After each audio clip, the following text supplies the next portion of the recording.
What is going on, my fine people? Fine Line 1721, checking back in, here to give you guys another quick review. Today we're going to be taking a look at a recently launched Jordan that I believe is going to be basically setting the blueprint for one of the biggest retro ones that has been released in a long time. But before we get into the main attraction, wanted to take a quick look at another recently launched Jordan. As you can see here, we have the Air Jordan Retro 4 Zen Master. I do have the review live on the channel if you want to check that out. And also I do have a few sizes that I'm able to ship out to people. So please be sure to hit me on my Instagram, FineLine1721. And also if you want to just check out the website, I will have the shoe that we're about to take a look at and more upcoming Jordan releases for over the next couple of months. FineLine1721.com.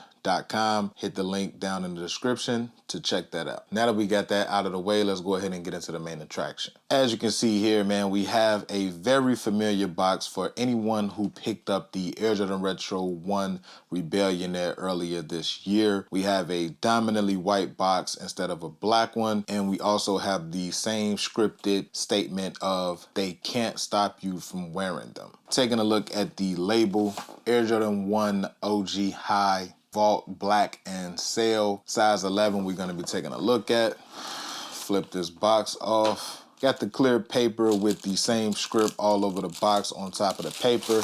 Peel that back. Let's go ahead and get into the shoe.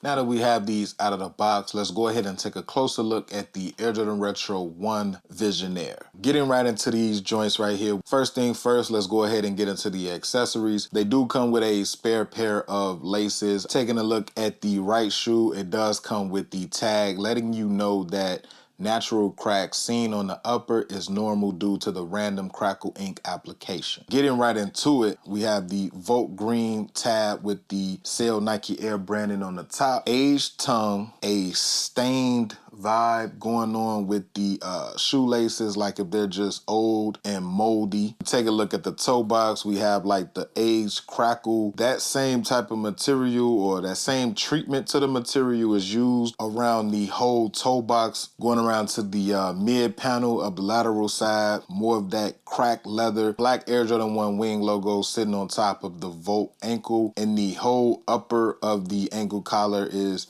black with the cracked leather effect as well. Going around to the medial side, same exact way as the lateral. The whole upper is basically treated in that crackled ink material. The only thing that is not treated with that type of ink is the Nike sign. The midsole is also Sail, giving it more of that aged look with the all black bottom. The Rebellionaire was basically a stripped down version of the Air Jordan Retro 1 Bread, and I believe that this one right here is a highlighted version to the Air Jordan Retro 1 Chicago. As you can see, this one comes with the Chicago color blocking, where you have the accent color going around the eyelets, the toe box, and the heel with the black Nike swoosh. Taking it a step further, early images of the Air Jordan Retro 1 Chicago is very, very, very similar to this Visionaire Air Jordan Retro 1. So I'm only assuming that it's basically like they're taking this exact shoe and just putting that Chicago color blocking on it, and that's what we're gonna get come October. That about wraps it up for a quick look at the Visionaire Air Jordan Retro 1. If you're interested in this colorway and you want to pick you up a pair for yourself, head over to the website,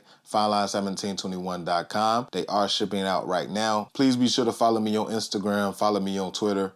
Both handles are the same, FineLine1721. And until the next video, you guys already know what to do. Be smooth, enjoy life, bless up.